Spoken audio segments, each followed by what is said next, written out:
यह बात उस समय की है जब मैं अपने गांव जा रहा था। मेरे गांव पहाड़ों के बीच में बसा है, घनी आबादी से अलग थलग।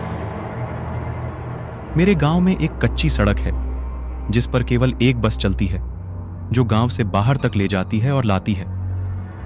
मैं अपनी नानी के घर गया हुआ था और वहीं से ही लौटकर आ रहा था। रात का समय था। बस ने मुझे गांव के बाहर उतारा था क्योंकि सड़क गांव से बाहर की ओर थी और मेरा घर गांव के काफी अंदर था। पर इससे मुझे कोई फर्क नहीं पड़ता क्योंकि पहले भी मैं बहुत सी बार सफर कर चुका हूं। पर इस बार मैं काफी देर रात गांव में पहुंचा था। मैंने अपना सामान उतारा और उसे उठाकर अपने घर की तरफ बढ़ा। उस समय रात के लगभग 12:30 बजे थे और जैसा कि आप जानते हो, गांव में लोग जल्दी ही सो जाया करते हैं, तो वैसा ही था। पूरा गांव सुनसान पड़ा था। ऐसा लग रहा था मानो जैसे गांव नहीं कोई जंगल में आ गया हो। मुझे अब थोड़ा डर लगने लगा। मैं बस भगवान से प्रार्थना कर रहा था कि जल्दी से घर पहुंच जाऊं। पर मेरा घर थोड़ा दूर था। लेकिन थोड़ी देर बाद मुझे मेरा दोस्त सोमधर मिला। उसने मुझे दूर से इशारा किया। मैं ये सोच रहा था कि इतनी रात में ये यहाँ क्या कर रहा है। पर खैर छोड़ो, मैं तो बड़ा खुश था कि कम से कम मुझे कोई साथी तो मिल गया।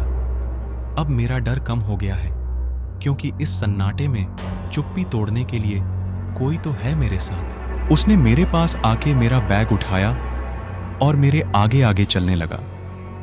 चलते हुए मैंने एक बात पर गौर किया कि ये इतना चुप चुप क्यों है।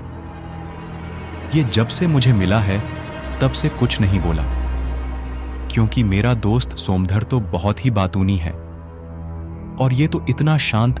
बड़ी ही अजीब बात है।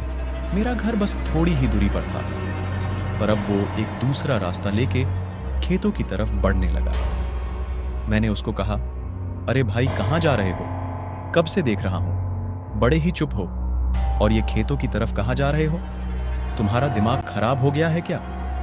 उसने मेरा हाथ पकड़ा और जबरदस्ती मुझे खेतों की तरफ ले जाने लगा। उसका हाथ बहुत ठंडा था। मुझे समझते हुए देर न हुई कि यह मेरा दोस्त नहीं है। वो मुझे पास ही के एक कुएं तक घसीटते हुए ले जा रहा था। मैं जोर जोर से चिल्लाने लगा। मेरी आवाज सुनकर गांव के बहुत से लोग जग गए और मेरी तरफ दौड़कर आने लगे। जब वो मेरे पास आए तब तक मैं बेहोश हो चुका था। सुबह जब मुझे होश आया तो मैं अपने घर पर था। मुझे उठा देख सब घर वाले मेरे पास आए और बोले, तुम ठीक हो? तुम्हें क्या हो गया था? तुम रात को बरगद के पेड़ से लिपटे हुए बेहोश पड़े थे। तुम्हारे साथ क्या हुआ था?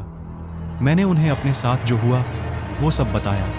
उस समय मेरा दोस्त सोमधर भी वहां ही था। वो बोला कि मैं तो रात को अपने घर पर सो रहा था। तो वो कौन था जो मेरे साथ कल रात को था? मैं ऐसा सोचा और सबकी तरफ देखने लगा। सो आई होप गाइज आपको यह स्टोरी अच्छी लगी होगी। सुनने के लिए धन्यवाद। दोस्तों, मैं आशा करता हूं कि आपको दोस्त या भूत शीर्षक वाली यह रियल हॉरर स्टोरी पसंद आई होगी। ऐसी और भी रियल स्टोरीज हिंदी में सुनने के लिए हमारे YouTube channel the dark reels को सब्सक्राइब कर लें।